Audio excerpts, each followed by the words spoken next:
All right, take two now. So we got 3 big scoops of ice cream. Pour just a little bit of milk, and now we're gonna mix it up with the mixer just a little bit. Hold the bowl.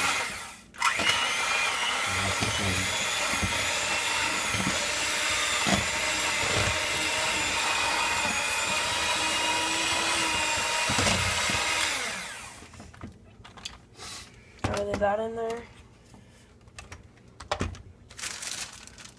Just crush up any type of cookie you have, or just really anything.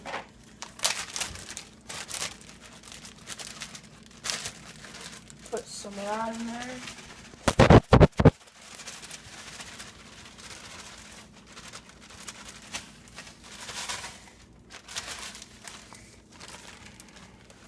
Bag up.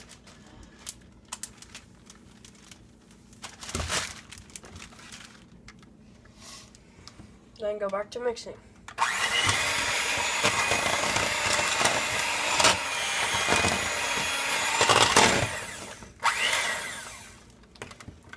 And there you go.